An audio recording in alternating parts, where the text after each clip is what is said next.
Hi, I'm Karen Romano Young, back again with another exciting chapter of A Girl, a Raccoon, and the Midnight Moon, written by me, with pictures by Jessica Bagley, published by Chronicle Kids in 2020. Chapter 27, More Drama. Still October 2nd. The upper schoolers started coming to the library that very afternoon.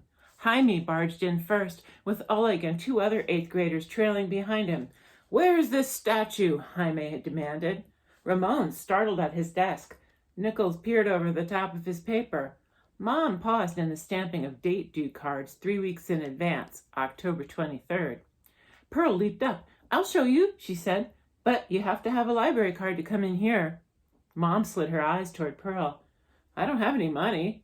Jaime reached into his navy blue uniform pants pockets. "It's free," sang Pearl. "Just fill out this card. All you need is your address." Jaime grabbed one, and the other boys followed their leader and started filling out applications of their own. "Cool," said Simon, showing up for his afternoon shift, looking like all this was normal. "You can check books out once you've taken the oath and signed the register." "Oath? Register?" asked Jaime. "For books?" "It's a library, yo," Simon said, trying to impress the younger boys. "All right, bro," Jaime said. Pearl figured he saw through Simon, but he did it with a grin, the way he did everything. Simon stayed serious. He stood rigidly by the circ counter and held up his hand. "When I write my name in this book," he paused. "When I write my name in this book," Jaime repeated, still smiling, his hand high, and his friends followed suit. When the oath was finished, Simon turned it into a high five. Then he made the boys put their names in the register book, which they each did with a flourish, as if they were signing autographs. Pearl acted barely patient through it all, then flapped her hand toward the back hall. "The garden's this way." She sighed as though weary of all the difficulties a headless statue could bring to a library. "Try to stay out of trouble."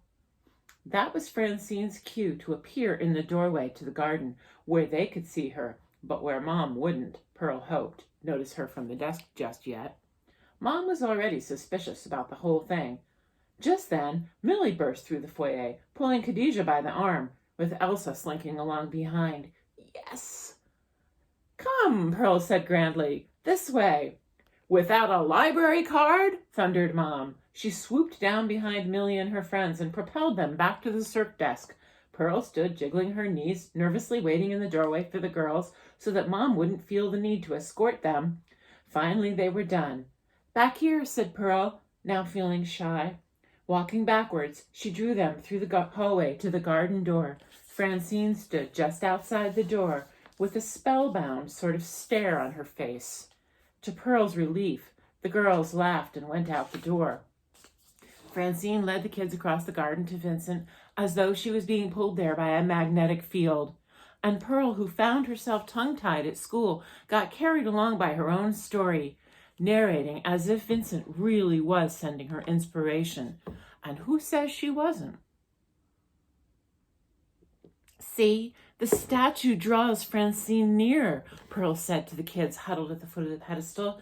"Vincent was a poet," she said, "but now—" "Now her head is gone," said Oleg, jumping from the fence to the dumpster to the yard in 2 bounds. "Gone where?" Francine grabbed Oleg by both arms and stared tearfully into his face.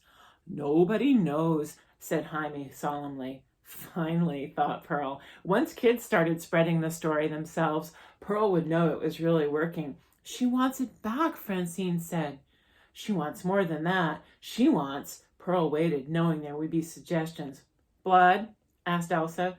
"People," said Francine in the tone of someone crossing a desert, desperate for water. "What to eat?" asked Elsa. She mockingly reached a hand toward Francine. "Stupid, she can't eat," Jaime told Elsa. "She's got no head." "So what does she want people for?" asked Khadijah. "To share her sorrow over her lost head," added Francine in a hushed voice. "To love what she loves, the building, the books." She put a comforting hand on Vincent's foot. Elsa laughed. But Millie and Khadijah reached out and touched Vincent's foot, too. Pearl wondered what they were feeling. "What can we do?" whispered Millie. "Bring more company." Francine was so emotional that she couldn't meet anyone's eyes. Pearl got inspired. She wants to know that you're receiving her messages. How do we do that? Asked Jaime. Check out a book, said Oleg, taking the words right out of Pearl's mouth. A book? Elsa reacted as though Oleg had asked for an offering of spiders. That's all she wants, a lousy book? She tossed her head back, flipping around her hundreds of tiny braids. She was flirting with Oleg, Pearl realized. Well, whatever it took. Vincent loves stories, said Pearl. She wasn't just a poet. She was an actor and a playwright, too. She wants people to have stories. If people take out books, she calms down. She can live with being dead. Pearl let the word dead come down with a thud, and Khadijah stifled a shudder. Thank goodness Mom, Simon, Alice, and Bruce were in the doorway now, and Pearl could move things along. Library cards, she whispered frantically to Mom. A sidebar about vermin. Look it up. Vermin means wild animals that are troublemakers because they cause harm or carry disease. Of course, nobody asks the so-called wild animals what they think is harmful. Varmint is more than just another way to say vermin. It's what people say when they want to add intention, mischievous intention, to the definition above. But it has another definition besides wild animals. Varmint can also apply to mischievous, troublemaking children. M-A-M. Right here, Mom held up a card. Ludmilla Perez. Millie stepped forward and took her card. She didn't put it away, just held it in her hand. Ceremoniously, the other kids stood in a semicircle, took the oath, and watched, while Mom distributed cards to them as if they were medals. Do you guys want to get books now? Asked Oleg. Young adult is on the second floor. The books are just to the right of the candy up there, Alice said, winking. As they all dashed off, she said, come for the ghost, stay for the candy. Pearl led the girls up the spiral stairs. And here is Jessica's stunning illustration of the spiral stairs of the Lancaster Avenue Public Library branch of the New York City Libraries. I love this picture.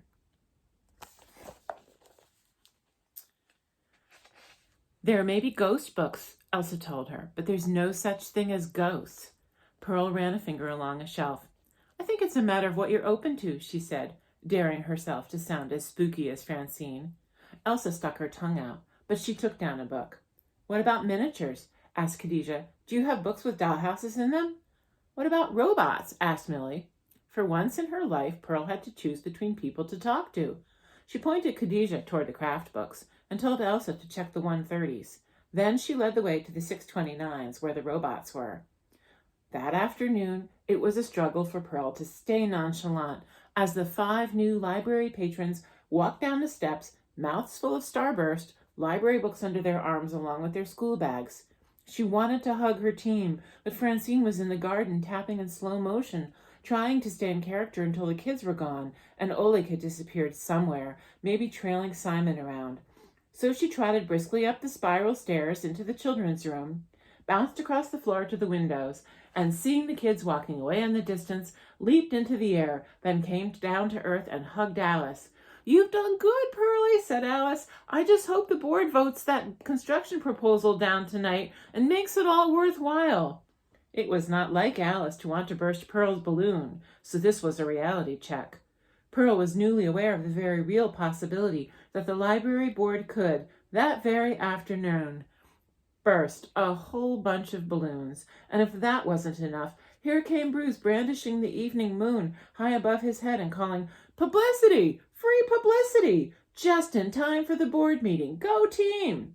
He made a deep bow and presented the paper to Mom. With a crack and a swoosh, Mom opened the paper and read them the story of how the stonemason at the cathedral had agreed to carve Vincent a new head. When she finished, she added, Good. Good what? Pearl asked.